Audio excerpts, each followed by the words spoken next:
Emma scrubbed the stone floor. Her knees ached. The water was ice cold. "You are too plain," her mother said from above. "No man will ever want you." Emma was 25 years old, still unmarried. In their small village, that meant shame, deep shame. Her sister Jane sat by the fire. Soft hands, pretty face, golden hair that caught the light. Mother's favorite, always mother's favorite. "Look at your hands," mother sneered. "Rough like a farm boy's, ugly." Emma looked down. Her hands were strong, yes. They could work from dawn to dusk. But mother was right. They weren't soft or beautiful. His hair. The baker's son had liked her once. They met by the old well. He made her laugh with his jokes. His eyes sparkled when she spoke. Then mother told him the truth. Emma had no dowry, no money, nothing to offer. He stopped coming around. "I found you work," mother announced one cold morning. "At Lord William's manor." Emma's heart dropped like a stone. The manor sat alone on the dark hill. People whispered strange stories. The Lord never came to town.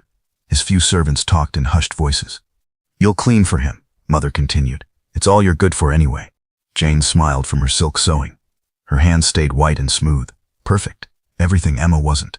"When do I start?" Emma asked quietly. "Tomorrow morning. You'll live there now. Pack your things." Let's try. Emma felt the cold creep into her bones. Mother was throwing her away, like old bread, like something broken. That night, Emma packed slowly. One faded dress, 2 clean aprons, her father's old prayer book. He had taught her to read before the fever took him. Jane appeared in her doorway. "They say the Lord is cursed," she whispered.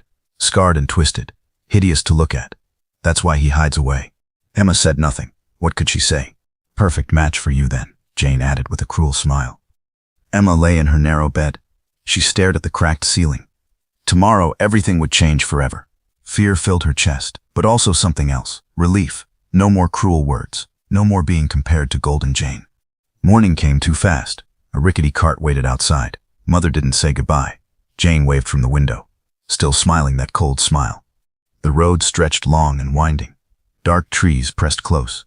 The driver stayed silent. Emma clutched her small bag like a lifeline. Then she saw it. "Howard Aang." The manor rose like a giant from the mist. Stone walls reached toward gray clouds. Tall windows watched like sad eyes. But the gardens, oh, the gardens were dying. Brown and forgotten. "Here we are, miss," the driver said. He helped her down fast. Then he left quickly, very quickly. Emma stood alone before the massive door. She took a shaky breath, then another. She had no choice now, no home to return to. She knocked. The sound echoed like thunder. Slow footsteps approached. The door creaked open. An elderly woman stood there. Kind face but tired eyes. Gray hair pulled back neat. "You must be Emma." "Yes, ma'am. I'm Mrs. Gray. I run this house. Come inside, child." The entrance hall was grand but covered in dust. Old paintings lined the walls. Everything felt forgotten and deeply sad. "You'll work hard here," Mrs. Gray said gently. "But Lord William pays fairly. He's a good man." Emma nodded. She could work hard. She'd always worked hard. "Tonight you rest. Tomorrow we begin. Your room is upstairs." Yes. Emma followed up the creaking stairs. Her room was small but clean. A real window, a soft bed, better than anything at home. "One important thing," Mrs. Gray said seriously. "The Lord keeps to himself. You might not see him for days. Don't go looking for him. Understood?" "Yes, ma'am." Mrs. Gray smiled sadly and left. Emma sat on the bed. Truly alone now, completely alone. But maybe that was better. No one here to call her ugly. No one to compare her to perfect Jane. Just work, just survival. She unpacked her few things carefully. Tomorrow she would clean. She would prove her worth. She would survive. Outside, darkness fell over the silent manor. Somewhere above her, footsteps moved slowly, back and forth. The mysterious Lord was there, watching, waiting.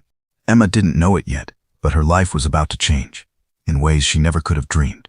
Lord William stood at his tower window. He watched the plain girl arrive below. Another servant. They never stayed long once they saw him.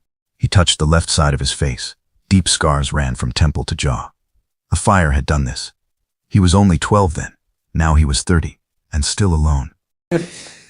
People called him a monster, beast, cursed thing. So he stopped going to town. Why face their horrified stares, their whispered prayers? His parents had died in that terrible fire. He'd saved his little sister Catherine, but the flames took half his face and all his hope for a normal life. "My lord," Mrs. Gray's gentle knock interrupted. The new maid has arrived safely. I saw her, he said. His voice was deep but soft. She seems like a strong girl, a hard worker, I think. William nodded slowly. They all seemed strong at first. Then they glimpsed his ruined face.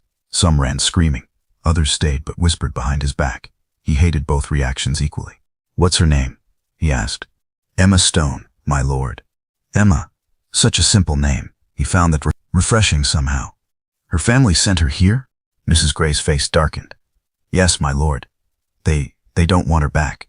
William turned sharply. This was unusual. Why not? They think she's too plain, sir. No marriage prospects. So they cast her out like rubbish. Too plain. William almost laughed bitterly. He knew all about being unwanted, about families who looked away in shame. Make her welcome then, he said firmly. Good meals, a warm room, whatever she needs. Of course, my lord. Mrs. Gray left quietly. William returned to his window, watching. This girl, Emma, was different somehow. He could sense it. Most servants came for coin. Their families needed money desperately. They'd endure anything for steady wages, but this one, she'd been thrown away, abandoned, like him. He remembered his sister's wedding 2 years past. Catherine had begged him to attend. He'd stood in the shadows watching. The whispers still echoed in his mind. Is that her brother? The burned one? How dreadful. Thank God she got the beauty, not like him. He'd left before the ceremony ended. Catherine wrote sometimes. He never answered. Better she forget him entirely. She. William walked to his cluttered desk. The state papers covered every surface. He managed his lands well. His tenants prospered. His crops flourished. But what good was success when you lived completely alone? A letter lay unopened. Another marriage proposal. Some desperate lord's daughter. Her father was brutally honest. She had a twisted foot, a scarred face, no other offers. 2 broken souls, the letter suggested. Perhaps they might suit each other. William burned it immediately. He wouldn't marry from pity. Better to remain alone forever. But sometimes, in the deep night hours, the loneliness crushed him. No wife, no children, no one to truly talk to. Just kind Mrs. Gray and frightened servants. He tried once, Lady Sarah Whitmore. She'd seemed different at first, said scars didn't define a person. Then she saw him in full daylight. Her face had changed instantly. Polite excuses followed. Then, nothing. That was 5 years ago. He'd stopped trying after that. Built walls instead. Stone ones and emotional ones. Now this Emma was here. Cast out like him. Unwanted like him. Would she run too? Probably. They all did eventually. But something felt different about her. The way she'd stood straight and proud. No tears. No begging. Just quiet dignity. He would watch her carefully, from a distance. See if she truly was different. See if she could survive here. The manor desperately needed care. His mother's rose garden lay dying and forgotten. He couldn't bear to restore it. Too many painful memories lived there. Maybe Emma could help somehow. Maybe she'd stay longer than the others. Maybe. No. He stopped that dangerous thought. Hope led only to heartbreak. Better to expect nothing at all. But still, he would watch, and wait, and see what tomorrow brought. The strength teacher, even the cat. She would start working soon. Learn the house's many secrets. Learn about him eventually. Most people ran when they discovered the full truth. But Emma, she had nowhere to run to. No family waiting. Just like him. Perhaps that shared abandonment would make all the difference. Perhaps not. Only time would tell the tale. William turned from his window. He had work to finish, papers to sign, a manor to manage, a solitary life to continue living. But tonight felt different somehow. Tonight, he wasn't the only unwanted soul in this lonely place. Emma woke before dawn broke.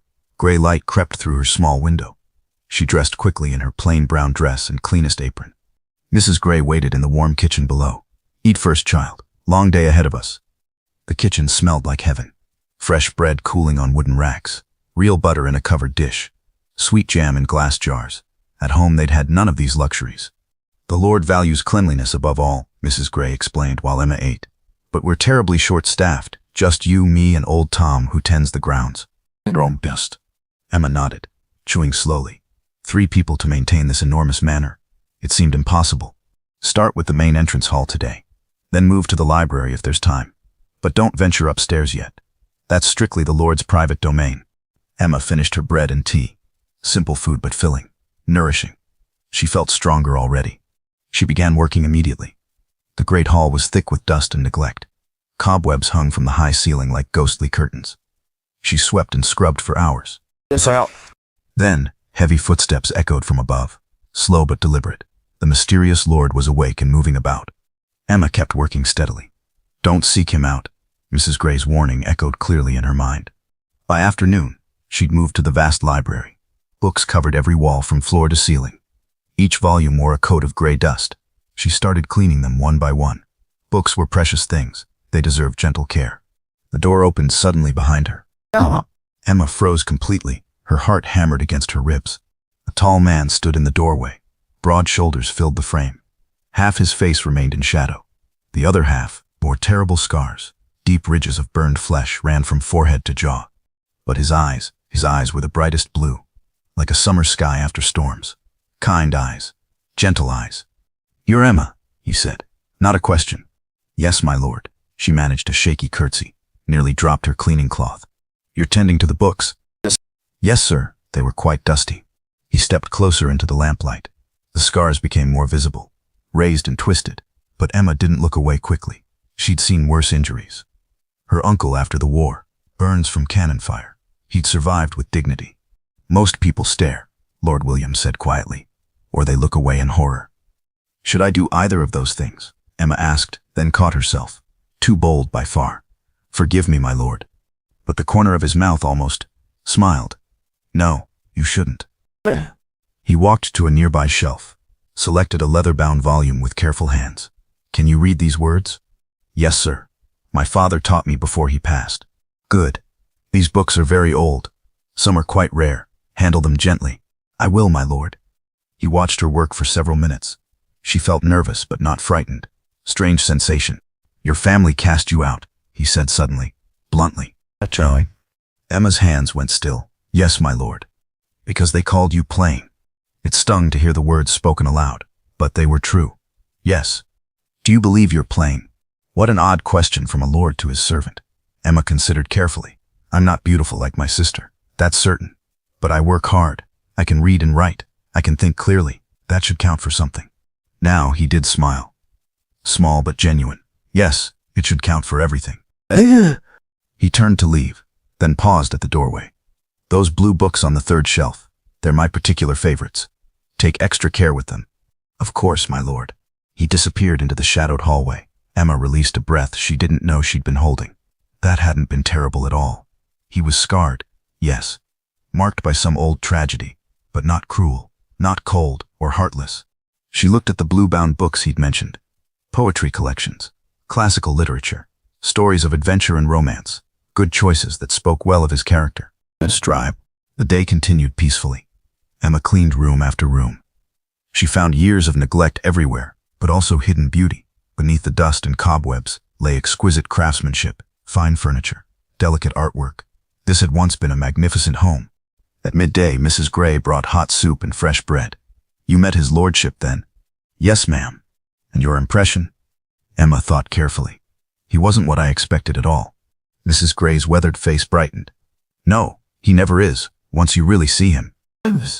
"Why do the village people fear him so much?"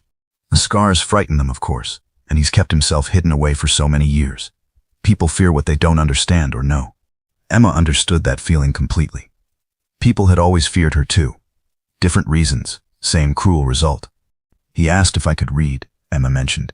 "Did he indeed? That's quite unusual. He rarely speaks to new servants at all." Emma felt oddly pleased by this information. She finished her meal and returned to work. The library consumed her entire afternoon. But by evening, it looked transformed. Brighter somehow, like it could breathe freely again. As shadows lengthened, Emma felt bone-tired but satisfied.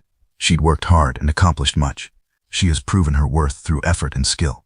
At dinner, Mrs. Gray shared more stories about the Manor's history, about Lord William's quiet routines and simple needs. He takes all his meals alone, walks the grounds after dark, reads for hours by lamplight. A very solitary existence. "Lonely," Emma said without thinking. "Aye. Yes, child, terribly lonely." Emma understood loneliness intimately. At home, surrounded by family, she'd felt completely alone. Here, among strangers, she somehow felt less isolated. How very strange. That night, lying in her comfortable bed, Emma thought about her surprising day. Lord William's kind blue eyes, his almost smile, his gentle voice was asking about books. The village called him a monster, but monsters weren't gentle with old books. They didn't ask servants about their education. They didn't care about treating precious things with respect. Tomorrow she would clean more rooms, work harder, show her true value, not through beauty or charm, but through dedication and competence. Maybe she'd encounter him again. Maybe not. Either way, she would stay and thrive here. She had nowhere else to go, and truthfully, nowhere else she wanted to be. Here, being plain didn't seem to matter. Here, other qualities were valued, qualities she actually possessed. Emma slept deeply and peacefully.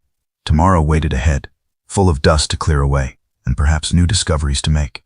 Days settled into a comfortable rhythm. Emma woke with the sunrise, worked steadily until sunset, slept soundly in her cozy room. The manor transformed slowly under her careful attention.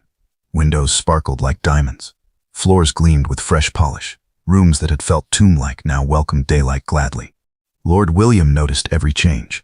He walked through the cleaned spaces with obvious approval, never spoke directly about her work, but Emma saw satisfaction in his blue eyes.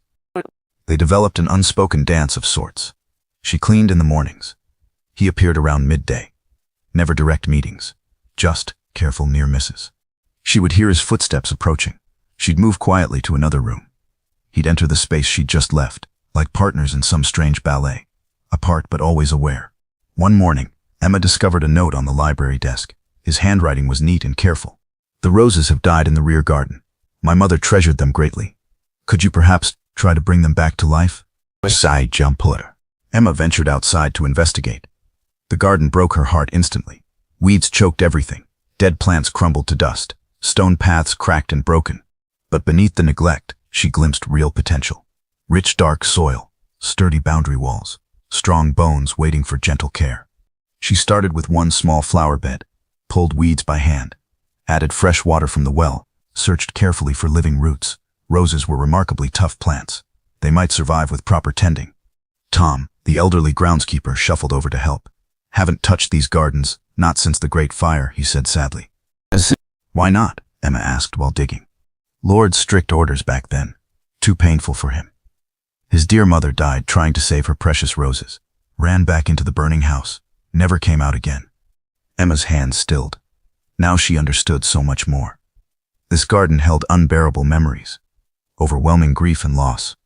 But growing things could heal wounded hearts. She'd learned that truth after her father's death. Planting herbs and flowers, watching new life emerge. It had helped her survive the sorrow. Days passed in this new pattern. Emma cleaned indoors each morning, worked the garden every afternoon. Her hands grew rougher and more stained. But she didn't care one bit.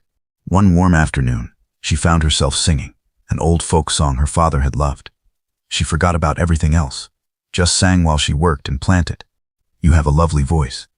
Emma jumped like a startled rabbit. Lord William stood at the garden gate. How long had he been listening there? "Forgive me, my lord. I'll stop immediately." Right. "No, please don't stop. Mother used to sing in this garden constantly. I'd forgotten how beautiful it sounds." He approached slowly, studied the rose bed she'd been restoring. Tiny green shoots were already pushing through the dark earth. "They're actually growing again. Roses are incredibly strong," Emma said softly. "They just need patient care and time." "Like people," he murmured almost to himself. Emma nodded. "Yes, exactly like wounded people." He knelt carefully beside her, touched one delicate shoot with his scarred fingers.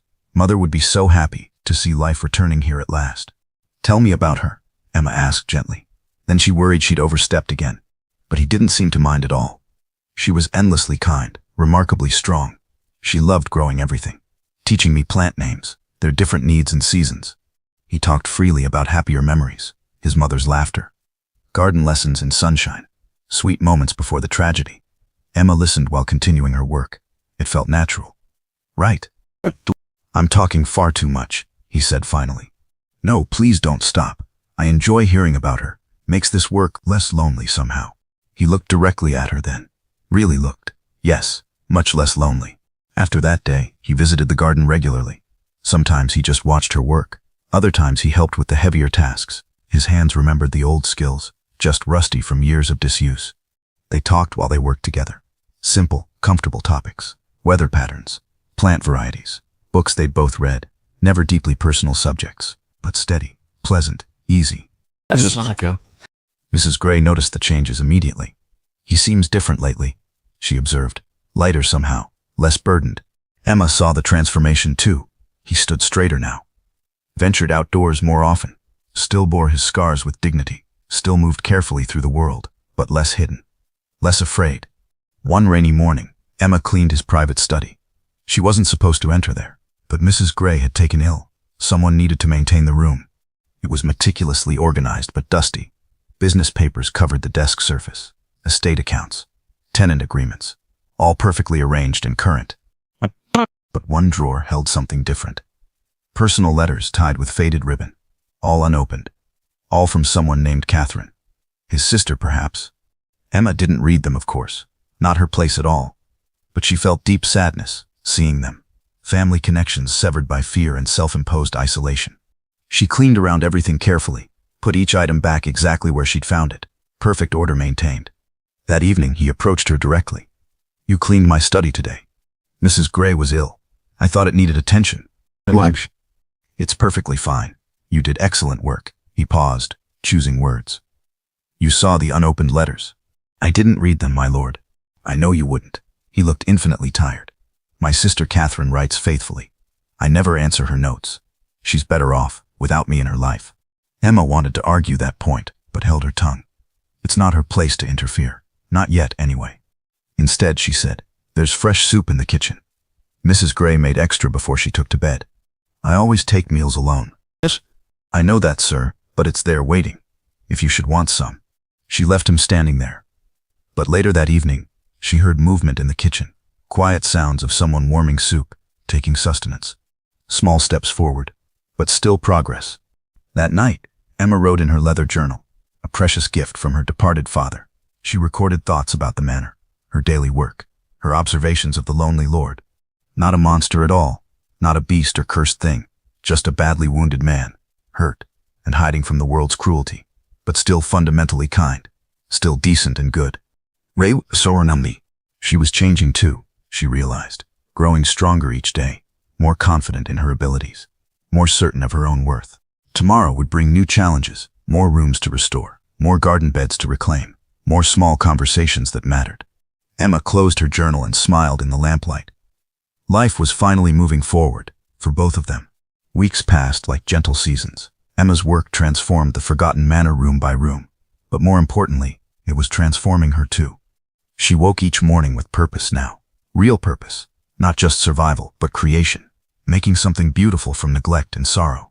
Lord William appeared more often. Their careful dance became actual conversations about books, about plants, about small daily victories that mattered to no one else. "The East Parlor looks magnificent," he told her one afternoon. "Mother entertained guests there. It hasn't been used since the fire." Emma had spent 3 days in that room alone, scrubbing years of dust from delicate wallpaper, polishing furniture until it gleamed, arranging fresh flowers from the recovering garden. "Perhaps it could be used again someday," she suggested carefully. He looked startled by the idea. I haven't entertained anyone in years." "Maybe not grand parties, but your sister Catherine, she might enjoy seeing it." His face closed immediately. "Catherine is better without me." Emma wanted to argue, but she was learning patience. Some walls took time to crumble. Gentle persistence worked better than direct assault. Instead, she shared a different memory. "My father always said, family love doesn't disappear. It just gets buried sometimes, under hurt and fear. But it's still there, waiting." Lord William studied her face intently. "Your father sounds like a wise man." "He was. I miss his guidance terribly." "What would he think of your work here?" How? Emma smiled genuinely. "He'd be proud, I think. He always said, true worth shows in how we treat forgotten things, abandoned things. Like this old manor. Like all of us," Emma said softly. They worked side by side in comfortable silence after that. No need for constant words. Understanding flowed between them naturally now. The rose garden bloomed more beautifully each day. Pink and white and deep red flowers opened their faces to sunshine. The air smelled sweet and alive. "Mother planted that white climbing rose," William said, pointing to a vigorous vine. "For her wedding day, she wanted something lasting, to remember happiness." Emma touched the soft petals gently. It survived everything, still blooming after all these years. Like hope, he murmured. Exactly like hope. One evening, Mrs. Gray made an announcement at dinner. Market day is coming to Millbrook Village. We need supplies desperately. Flour, sugar, lamp oil. Emma's stomach clenched with unexpected fear. Going to market meant seeing people, being seen and judged, whispered about, compared to pretty Jane, who lived there still. I could make the journey, Emma offered reluctantly. Nonsense, Mrs. Gray said firmly. You're needed here. Tom will go as always. But Tom had hurt his back, moving heavy stones. He could barely walk, let alone manage a full day's market trip. I'll go myself, Lord William said quietly. Both women stared at him in shock. My lord, Mrs. Gray stammered. You haven't been to market and perhaps it's time I ventured out again. Emma's heart raced with worry. The people there, they might not understand. They might be cruel. He smiled sadly. Let them stare and whisper. I can't hide forever. You don't have to face them alone, Emma said impulsively. I could come with you, if you'd like. What send? Mrs. Gray gasped audibly, but Lord William's blue eyes brightened with something like gratitude. You'd do that? Face their judgment with me? We could face it together, two unwanted people, showing them we're stronger than their opinions. He was quiet for a long moment, then nodded slowly. Yes, together sounds better. Market day dawned bright and clear. Emma dressed in her best brown dress, still plain, but clean and mended. She pinned her hair neatly back. Yeah. Lord William met her at the manor door. He wore a fine coat and polished boots, but a wide-brimmed hat shadowed half his face. Old habits of hiding. The cart ride to Millbrook took an hour. They sat side by side, not speaking much, both nervous about the coming ordeal. Emma's hands trembled slightly. She'd been cast out from this place, rejected and abandoned. Now she was returning, changed. Are you afraid? William asked gently. Terrified, Emma admitted, but also ready somehow. I'm not the same person who left here. Neither am I, he said, thanks to you. The market square bustled with familiar faces. Emma recognized her old neighbors immediately. They recognized her too. Whispers started instantly. That's Emma Stone, the plain daughter. Thought her family sent her away. Who's that man with her? Is he? Oh my lord, look at his face. William tensed beside her, ready to retreat, to hide again. The match. Emma linked her arm through his firmly. Hold your head high, she whispered. We belong here as much as anyone. They walked through the market together, buying flour and sugar and lamp oil, acting like normal people doing normal things. Some folks stared in horror. Others whispered prayers. But a few, a precious few, nodded politely, treated them with basic human dignity. At the baker's stall, Emma faced her past directly. The baker's son stood there. Thomas. He'd once made her laugh by the well. It's your Adasher. Emma, he said uncertainly, is that really you? Hello, Thomas. He looked different, older, tired, unhappy even. You look, he searched for words. You look well, healthy, content. I am content, very much so. His eyes moved to William standing protectively beside her. This is your employer. This is Lord William, Emma said with quiet pride. A good man, a kind man. Thomas shifted uncomfortably. Emma remembered her old feelings for him. They seemed distant now, like memories from someone else's life. I heard about your marriage, Emma said politely. I hope you're happy. Happy enough, Thomas replied, but his eyes said otherwise. They completed their purchases and loaded the cart. Emma felt strangely light, free. She'd faced her past and felt nothing, no shame, no longing, just mild pity for the people still trapped in their small, cruel judgments. On the ride home, William was quiet for miles. Finally he spoke. You stood beside me when everyone stared. You didn't flinch or step away. Why would I? Their opinions mean nothing to me now. But your reputation, my reputation is my own to make, and I choose to link it with yours. He looked at her with wonder. How did you become so brave? Emma considered carefully. I think true courage comes from knowing your own worth, not needing others to tell you what you're worth. And what am I worth? He asked quietly. More than you know, much more than you've let yourself believe. That evening, they sat together in the restored garden. Roses bloomed all around them. Sweet perfume filled the air. Stars appeared one by one overhead. Emma, William said suddenly, there's something I need to tell you, something important. Her heart fluttered nervously. What is it? When you first arrived here, I thought you were just another servant, someone who would run away eventually, like all the others. Emma waited quietly. But you didn't run. You stayed. You worked. You brought this place back to life. You brought me back to life. You did the same for me, she whispered. I need you to know, you're not just a servant here anymore. You're everything to me. Emma's breath caught. My lord. William, please, just William. William, she repeated softly. The name felt perfect on her lips. I know I'm scarred, damaged. I have nothing beautiful to offer you. You're wrong, Emma interrupted. You have everything that matters. Kindness, intelligence, a gentle heart. That's true beauty. He reached for her hand, held it gently. Could you possibly care for someone like me? Emma smiled through sudden tears. I already do care. More than I ever thought possible. He lifted her hand to his lips, kissed her knuckles softly. Then will you stay with me? Not as a servant? As your wife, Emma finished breathlessly. If you'll have me, scars and all. Especially the scars, Emma said firmly. They're part of your story, part of what makes you you. He pulled her closer, into his arms. Safe and warm and perfectly right. I love you, Emma Stone. Plain Emma, who sees beauty where others see only flaws.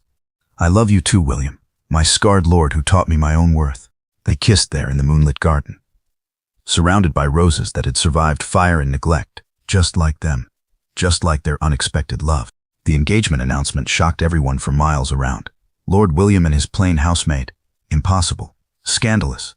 The gossips had a feast, but Emma no longer cared about gossip. She had found something precious, something real. Love is based on understanding, not appearance. Are you certain about this? Mrs. Gray asked privately. The nobility, they won't accept you easily. I'm not marrying the nobility, Emma replied calmly. I'm marrying William. It's out the two-way. Wedding preparations began immediately. Nothing grand or showy, just a simple ceremony in the Manor's small chapel. Close friends only. Family who truly mattered. William wrote to his sister Catherine at last. A long letter explaining everything. His years of hiding, his healing, his love for remarkable Emma. The reply came quickly. Catherine would travel from London immediately. She couldn't wait to meet the woman who'd brought her brother back to life. She's coming here, William asked nervously. After all these years? She never stopped loving you, Emma said gently. Love doesn't disappear just because we hide from it. Catherine arrived on a sunny Tuesday morning. Elegant carriage, beautiful clothes, everything Emma wasn't and never would be. But when Catherine saw her brother, tears filled her eyes. Happy tears. William, oh my dear William, you look like yourself again. She embraced him tightly, scars and all, no hesitation, no horror, just pure sibling love. John. Then she turned to Emma, studied her carefully. So you're the woman who worked miracles. Emma felt suddenly shy. I just cared for him. That's all. That's everything, Catherine said firmly. I can see why he loves you. You have kind eyes, strong hands, a good heart, the important things. Emma felt accepted. Truly accepted. For the first time in her life. The wedding day dawned perfect. Sunshine streamed through stained glass windows. The chapel filled with sweet rose perfume. Emma wore her mother's old dress, altered and mended, but beautiful enough. Catherine had offered expensive gowns, but Emma wanted something meaningful, something honest. William waited at the altar. His scars were visible in the bright light, but his smile was radiant, pure joy.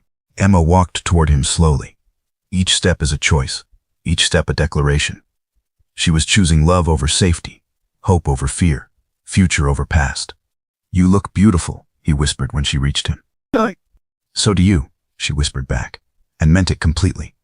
The ceremony was brief but perfect. Simple vows, honest promises, two damaged souls choosing to heal together. When William kissed his bride, the small congregation erupted in cheers. Mrs. Gray wept openly. Catherine clapped with delight. Even stern old Tom smiled broadly. The celebration feast was modest but joyful. Local farmers came to wish them well. Some of the kinder village folk attended. Good people choosing love over judgment. Emma's mother had not come. Jane had sent no word. Their absence hurt briefly, then disappeared entirely. Their opinions no longer mattered. Emma had found her real family. That evening, Emma stood in the restored rose garden, now truly hers, truly home. The flowers glowed in twilight, like living jewels. William found her there, slipped strong arms around her waist. Happy, he asked softly. Beyond words, Emma replied, beyond dreams. Likewise. I have something for you, he said. A wedding gift. He handed her an official document, signed and sealed. Emma read it carefully, then gasped. You're giving me half the manor, half of everything? You restored it all, brought it back to life. It should be yours by right. But William, this makes me my equal in all things, my true partner, the way it should be. Emma turned in his arms, looked into those beloved blue eyes. I came here to clean your manor.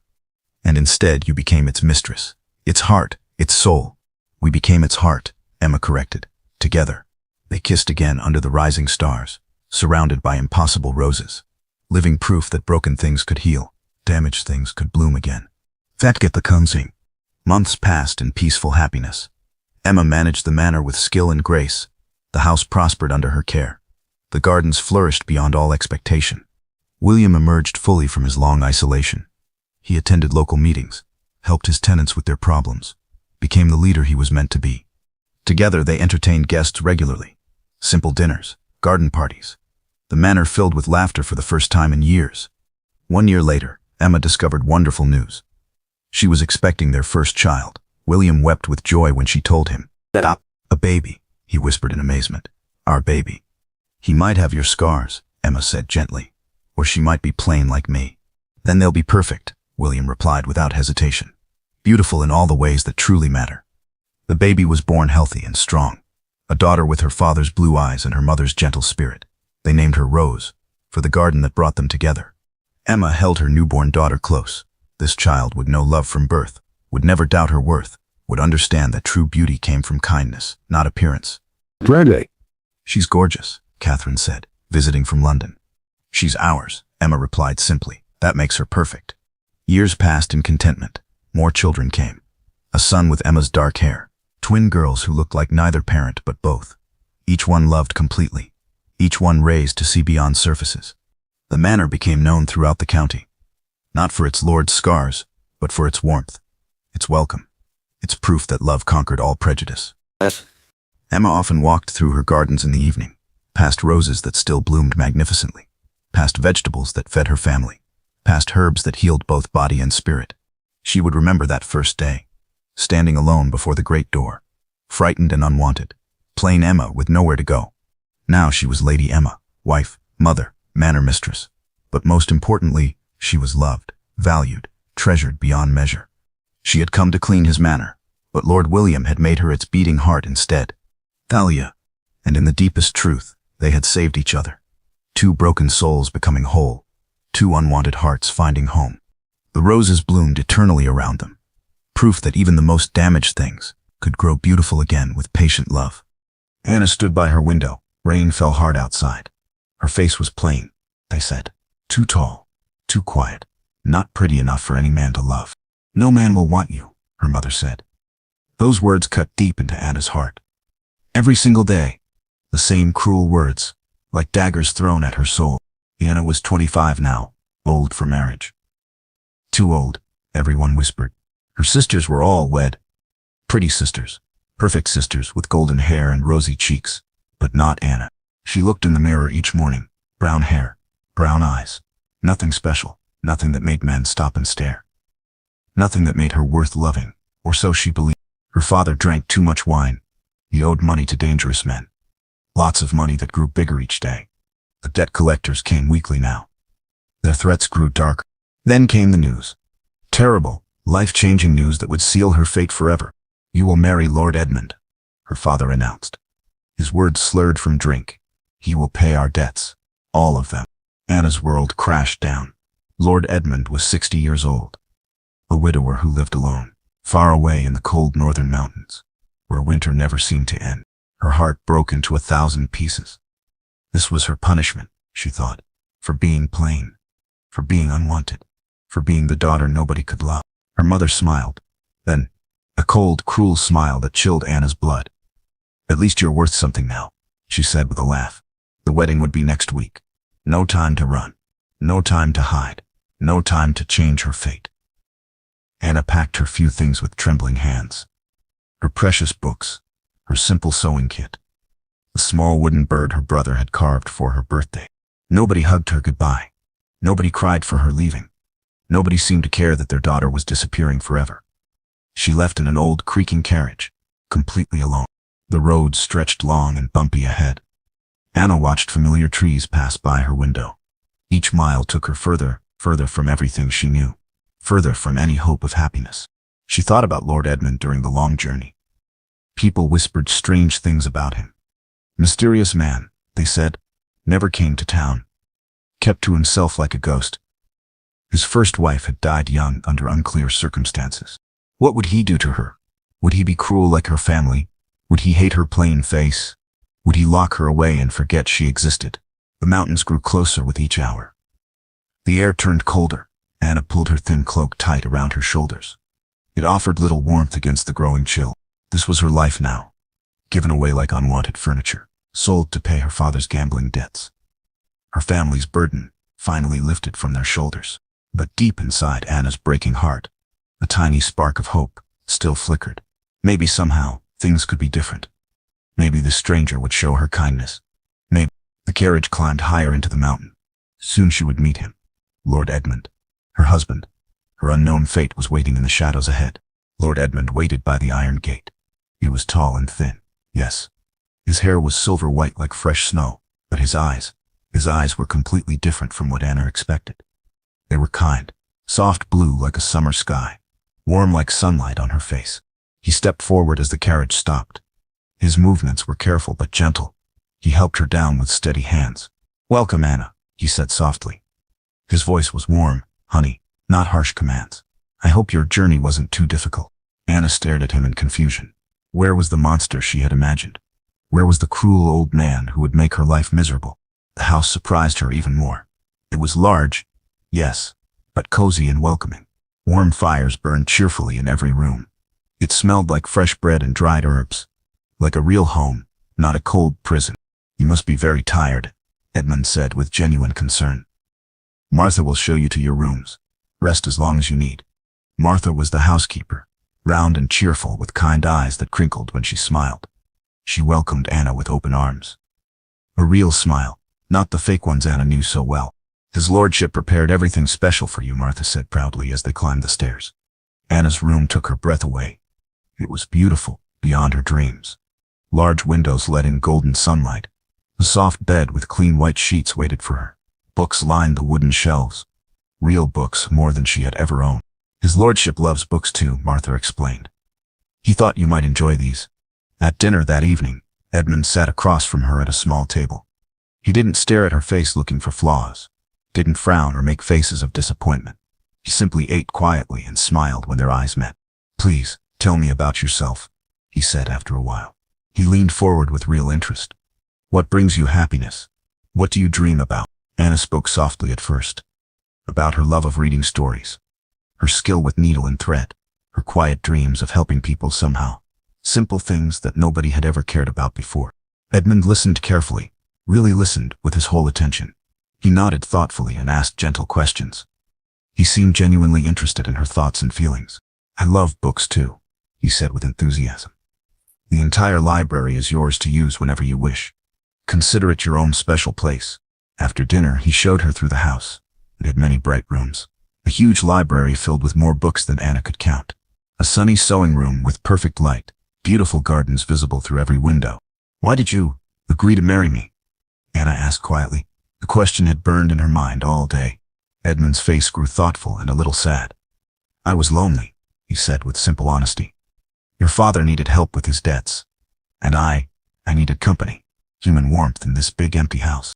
He paused, choosing his words carefully. "I won't bother you or make demands," he added gently. "You have your own rooms and your freedom. Live here as you wish. Find your own happiness." Anna was deeply confused. No demands?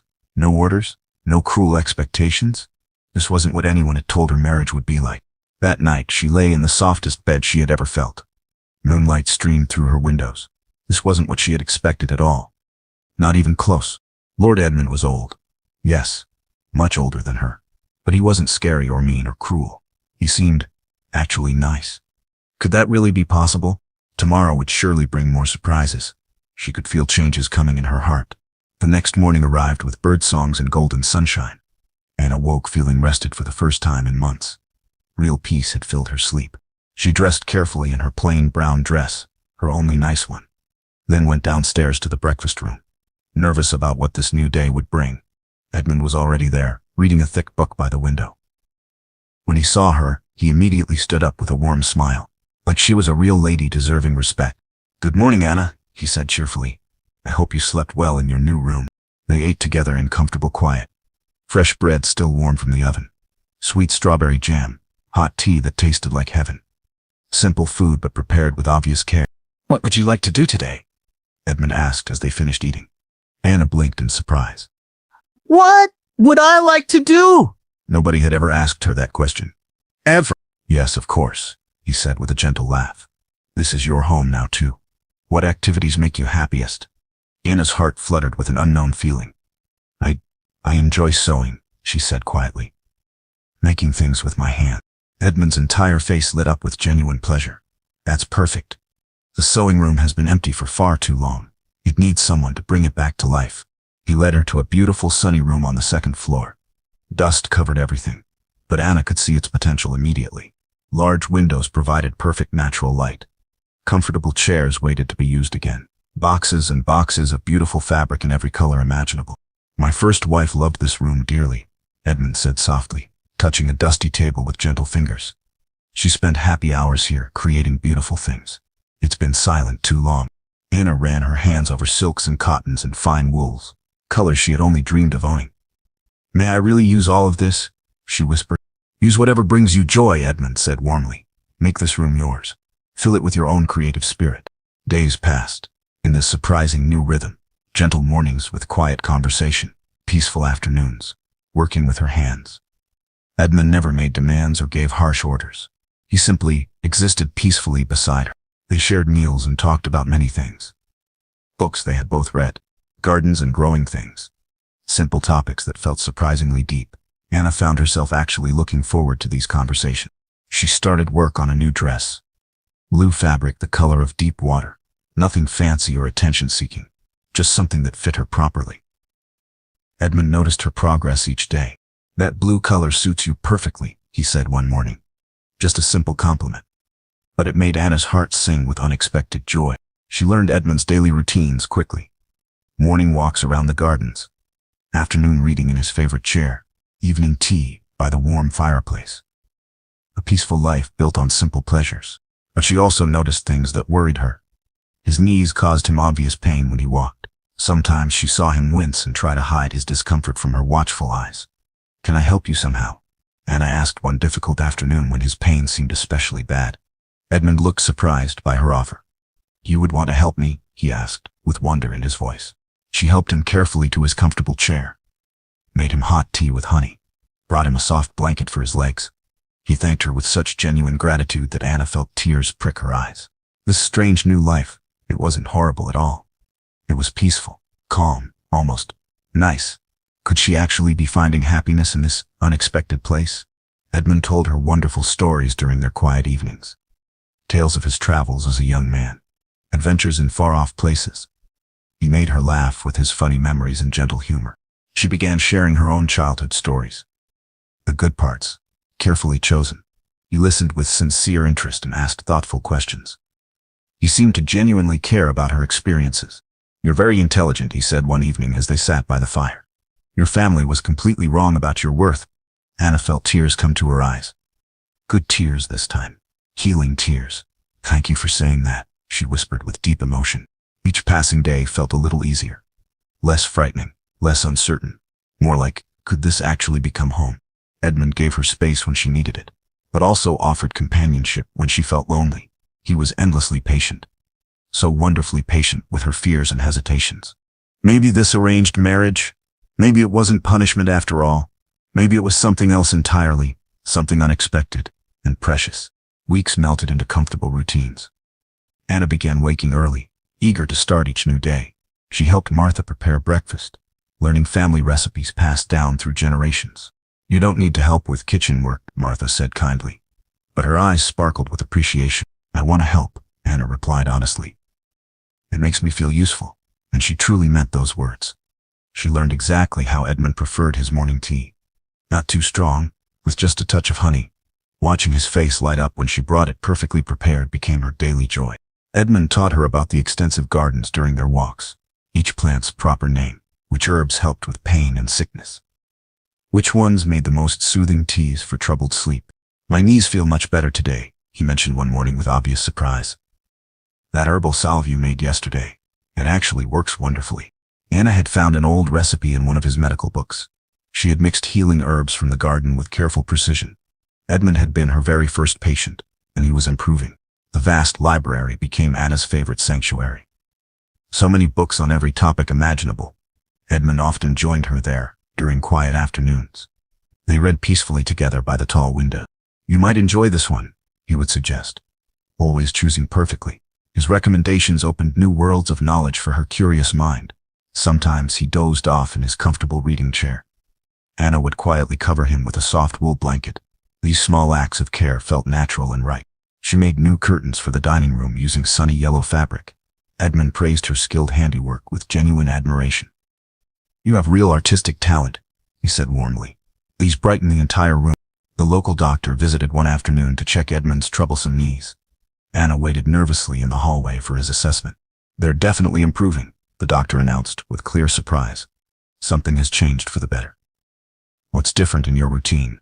Anna encourages me to walk daily now, Edmund explained proudly, and her herbal salves provide real relief from the constant pain. The doctor looked at Anna with new respect and interest. You have healing knowledge? He asked with professional curiosity. Anna blushed deeply, but nodded. I study the old books. I experiment carefully with garden herbs. She started teaching Martha's young daughter Lucy to sew properly. The 10-year-old girl came twice each week, eager to learn new skills. You explain things so clearly, Lucy said with admiration. Much better than anyone else who tried to teach me. You're a natural teacher, Edmund observed, watching their lessons with obvious pleasure. You have the gift of patience. Anna felt genuinely useful for the first time in her entire life. Needed, valued. It was a completely new and wonderful feeling that filled her heart. Edmund asked for her opinions on household matters. Which new books to order from the city? What vegetables to plant when spring returned? What improvements the house might need? You live here too now, he reminded her gently. Your ideas and preferences matter just as much as mine. One particularly cold night, Edmund looked exhausted and pale. Anna made him special tea with healing herbs. She added honey and warming spices that would help his circulation. Where did you learn to make such effective remedies? He asked with genuine curiosity and gratitude. From books mostly, Anna explained, and from watching our old cook when I was small. She knew many healing secrets. Edmund studied her face thoughtfully. You would make an excellent healer, he said with conviction. Have you ever considered pursuing that calling seriously? Anna hadn't thought of it before. But now, maybe she actually could. Maybe she had found her true purpose in life. She began studying the medical books more intensively. Edmund encouraged her learning and brought her new texts from traveling merchants. Rare books, with ancient healing knowledge. Try this new recipe on my aching knees, he would say with complete trust, always believing in her growing abilities. The entire house felt different now, more alive and vibrant. Anna's sewing projects brightened every room. Her herbs dried in fragrant bundles from the kitchen beams. New curtains let in cheerful sunlight. You've brought life back to this place, Edmund said one quiet evening, as they sat by the fire. Anna blushed with pleasure. You gave me the opportunity and freedom to grow. No, Edmund said gently but firmly. You took the opportunity and made it yours. That's completely different, and much more admirable. Winter grew deeper and colder outside, but their house stayed warm and bright, full of quiet contentment and growing friendship. This life they were building together, it felt genuinely good, really truly good. Spring arrived slowly, melting winter's harsh grip. Anna worked confidently in the garden now, planting neat rows of healing herbs with experienced hands. Edmund watched from his favorite chair on the sunny porch. You have such gentle hands with growing things, he observed with obvious admiration. The plants responded beautifully to Anna's careful attention. She studied each one intensively, their specific uses for healing, their hidden powers to ease human suffering. Word began spreading through the nearby village. The Lord's new wife, she possessed real knowledge of herbal healing. She could help with common ailments. A worried farmer's wife came first. My baby cries constantly and won't sleep, she said desperately. I've tried everything I know. Anna prepared a gentle tea blend. Chamomile for calming, lavender for peaceful sleep. Just tiny amounts, perfectly safe for small children. It worked like magic. The grateful woman returned 3 days later. My baby sleeps peacefully now. Thank you so much. More people came seeking help, Small health problems mostly. Persistent aches and pains, troublesome coughs, worried minds that couldn't rest. Anna helped them all with careful attention. Never asked for payment or rewards. Edmund supported her healing work completely, and proudly. "You're giving them hope along with medicine," he said thoughtfully. "That combination is truly precious." Anna made herself a new dress using forest green fabric. It fit her changing body perfectly. She was standing straighter now, moving with new confidence. "You look absolutely lovely," Edmund said with sincere appreciation. Simple words, but Anna believed them completely now. Young Lucy's sewing skills improved dramatically under Anna's patient teaching. "You're the best teacher in the whole world," the girl declared with enthusiasm. Anna began teaching Lucy about healing herbs too. The bright child learned quickly and asked intelligent questions about each plant's properties. Edmund's overall health improved steadily, each passing day. He walked further without pain, smiled more often, laughed at small jokes and simple pleasures. "You saved my life," he said one beautiful morning, as they walked together through blooming gardens. "We saved each other," Anna replied with deep conviction. She truly meant those healing words. The village priest visited them one afternoon. "People speak very well of you both," he told Anna warmly. "Your reputation for kindness spreads far." Anna was changing fundamentally, growing stronger, becoming confident. Not the frightened, broken girl who had arrived here months ago in tears. Edmund gave her a special leather journal as a surprise gift. "For recording your herbal recipes and healing discoveries," he explained proudly. Anna filled the journal daily with careful notes. Successful recipes and their results, new plant discoveries, detailed observations about healing processes. She made real friends now for the first time in her life. Martha became like a loving mother. Lucy is like a dear younger sister. Village women sought her advice and valued her opinions. They saw her true worth clearly, her growing skills and gentle wisdom, not her plain appearance that had once brought such cruel criticism. "You know something," Lucy said thoughtfully, one afternoon as they worked together. "You're actually beautiful. When you smile, your whole face glows with inner light." Anna looked at herself in the mirror that night with new eyes. Maybe she truly wasn't so terribly plain after all. Maybe beauty came from different sources than just perfect features. Edmund knocked softly on her door that evening. "May I please come in?" he asked politely as always. He brought her another precious gift, a very old, leather-bound book with faded gold letters on its worn cover. "This belonged to my dear mother," he explained gently. "She was a gifted healer in her time. I think she would want you to have her knowledge." Anna held the ancient book reverently. "Thank you," she whispered, with deep emotion. "This means everything to me." "No," Edmund said softly, his eyes bright with feeling. "Thank you, Anna, for everything you've brought to my life." Their eyes met and held. Something new passed between them, something warm and precious, and full of possibility. Summer evenings stretched long and warm. Anna and Edmund sat outside often now, watching stars appear in the darkening sky like scattered diamonds. "Will you tell me about your first wife?" Anna asked one peaceful night. She had wondered for months, but never felt brave enough to ask. Edmund smiled with gentle sadness. "Rose was truly wonderful," he said softly. "We were very happy together for 15 years. You must miss her terribly," Anna said with sincere sympathy. "I did miss her, deeply, for many lonely years after she died," he admitted honestly. "But now," he turned to look directly at Anna, "now I find myself happy again, genuinely happy." Anna's heart began beating faster. "Really? Truly happy? You brought joy back into my life," Edmund said with quiet intensity. "I never expected to feel this way again. I thought my heart had died with Rose." They talked about deeper things now during these precious evenings. Personal dreams and private fears. Childhood memories are both sweet and painful. Hopes for their uncertain future together. "I was so terrified to come here," Anna admitted one night, under the glittering stars. "I was frightened too," Edmund confessed with surprising honesty. "What if you had hated me? What if I had made you miserable?" "How could I ever hate you?" Anna asked with wonder in her voice.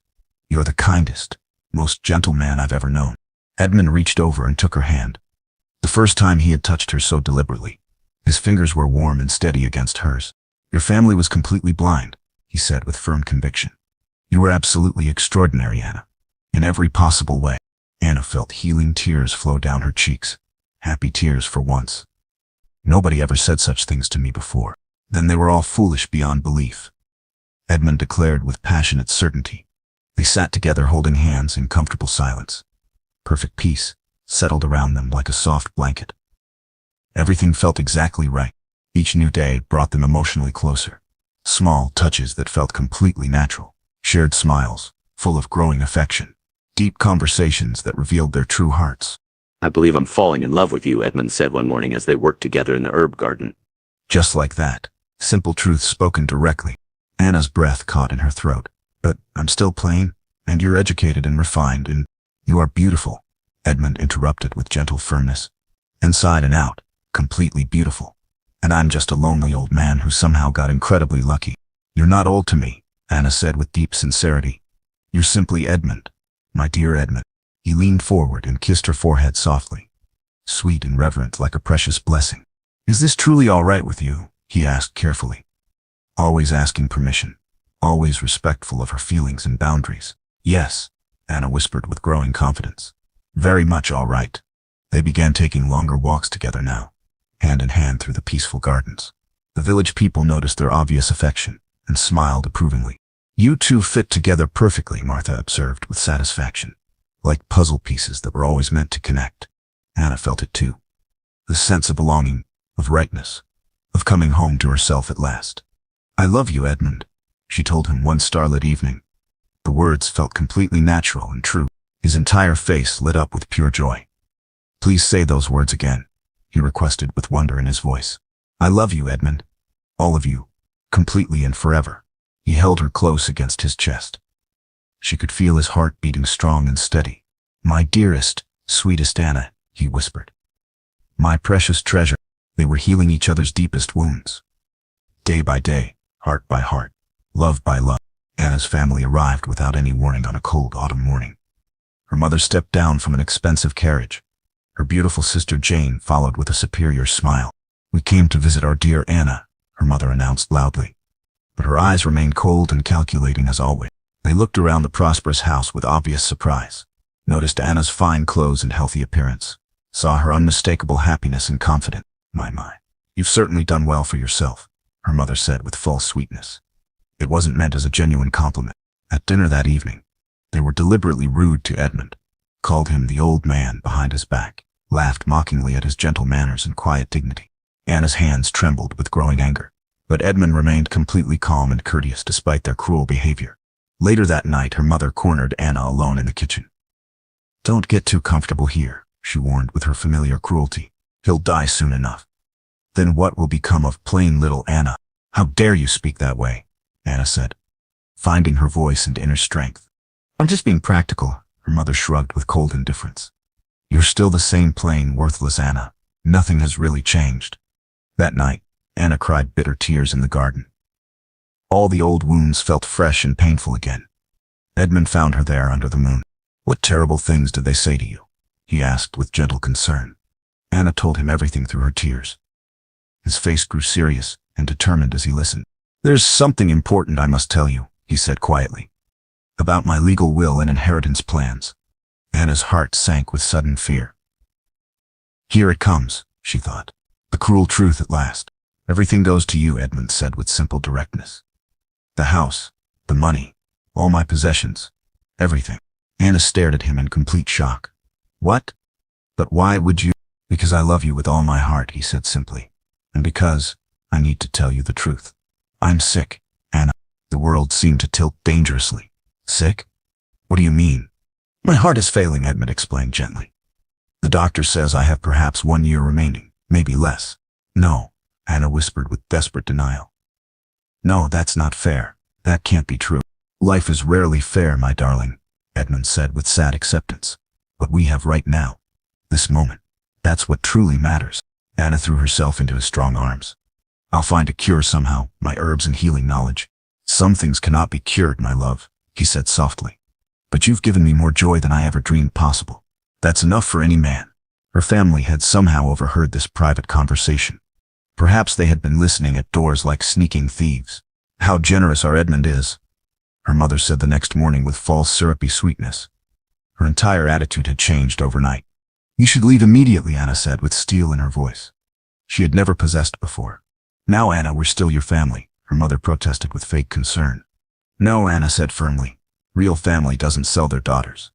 Real family doesn't mock good, decent men.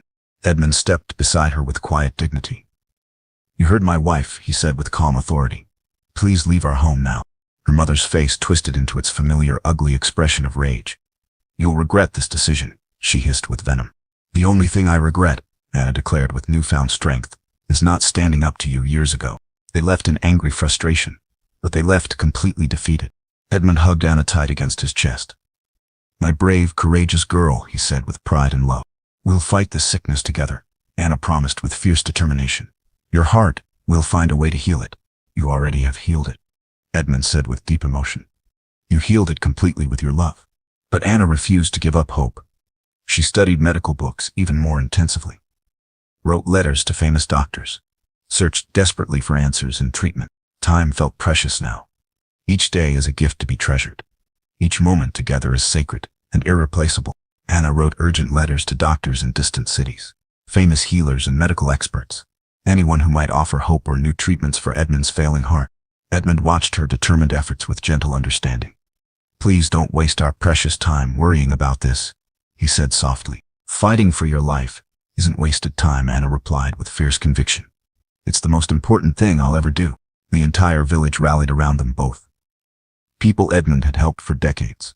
Families Anna had healed with her growing skills. They came with support and love. They brought fresh food and warm blankets, offered heartfelt prayers and ancient family remedies, shared their own stories of overcoming impossible challenges.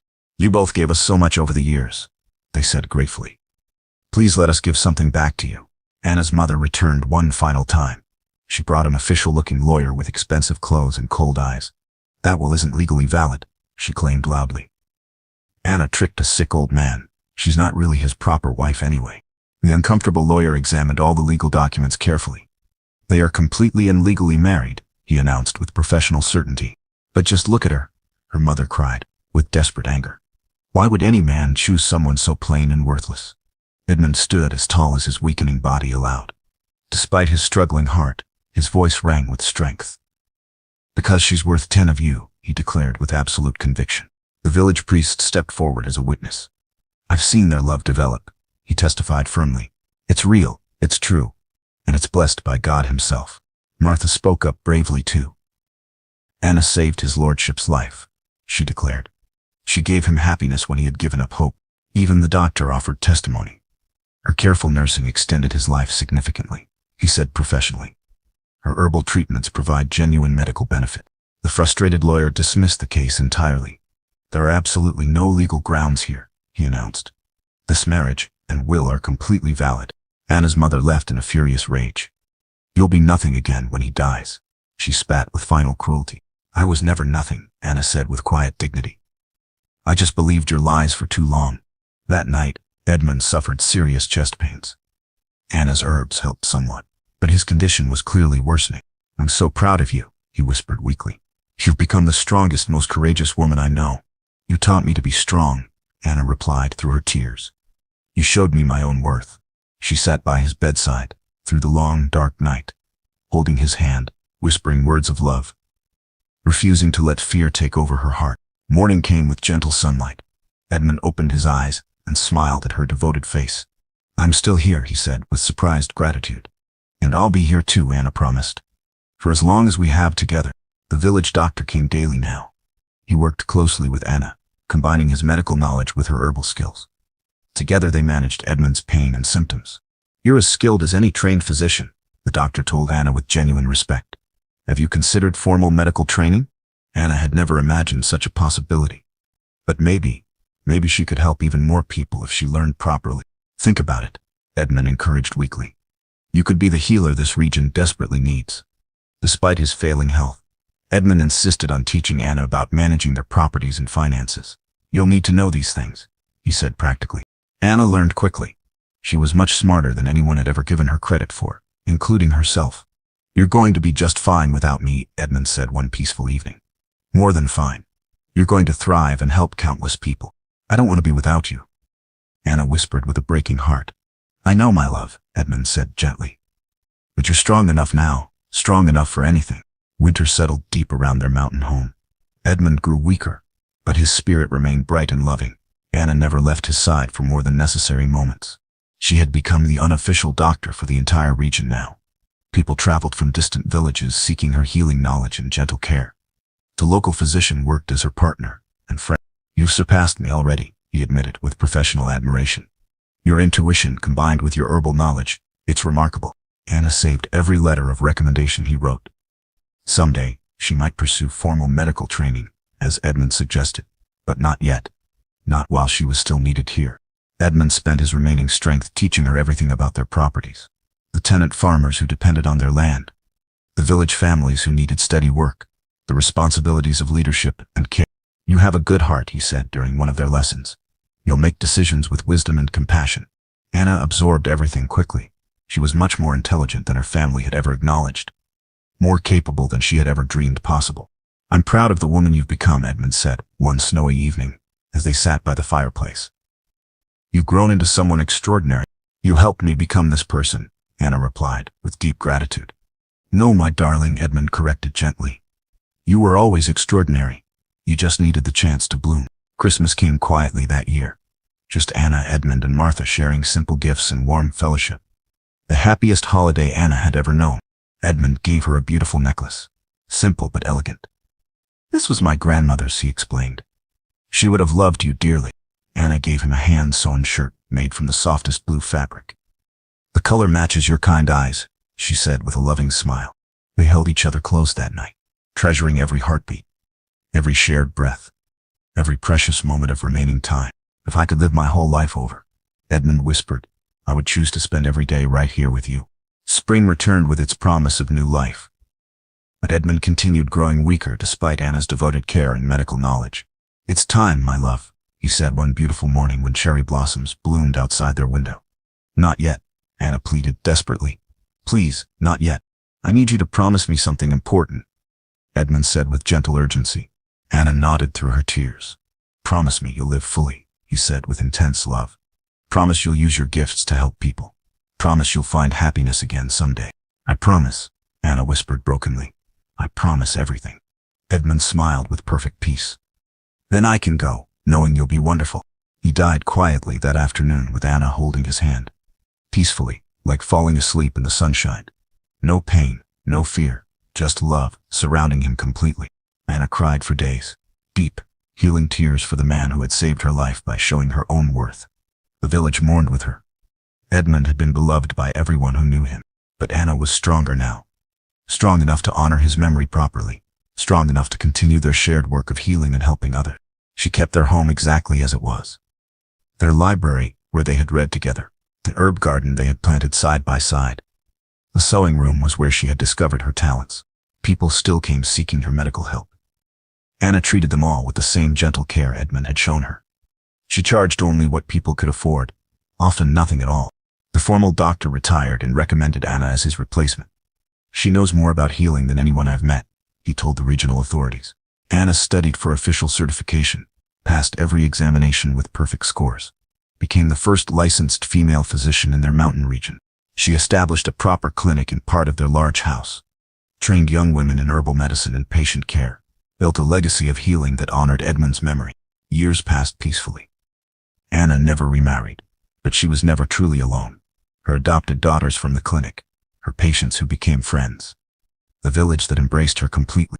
She kept Edmund's portrait in her study. Sometimes she talked to him about her day, about the difficult cases and the successful treatments, about the young healers she was training. "I kept my promises," she would say softly. "I lived fully. I helped people. And yes, I found happiness again. Different happiness, but real." Anna lived to be 83, still treating patients until her final weeks, still teaching young healers her accumulated wisdom, still loving the man who had seen her true worth first. The village erected a statue honoring them both. Anna the healer and Edmund the kind. Their love story became a local legend, proof that true worth comes from character, not appearance. That real love sees the heart, not just the face. That kindness can transform everything. That every person has value waiting to be discovered and cherished. Anna's journal became a medical textbook used for generations. Her herbal recipes saved countless lives. Her clinic trained hundreds of healers who spread across the continent. But her greatest legacy was simpler. She proved that love can bloom anywhere, that gentleness conquers cruelty, that every person deserves respect and care and the chance to become their best self. The unwanted daughter became a beloved healer. The arranged marriage became true love. The broken heart became a source of strength for others. Sometimes the most beautiful stories begin with the deepest pain. Sometimes the greatest love comes from the most unexpected places. Sometimes being given away leads to being truly found. Anna knew this truth completely. She had lived it, breathed it, and shared it with everyone who needed hope. Love had transformed her from victim to healer, from worthless to priceless. And in the end, that transformation changed, not just her life, but hundreds of others who learned that they too were worthy of love, respect, and the chance to bloom into their own extraordinary selves.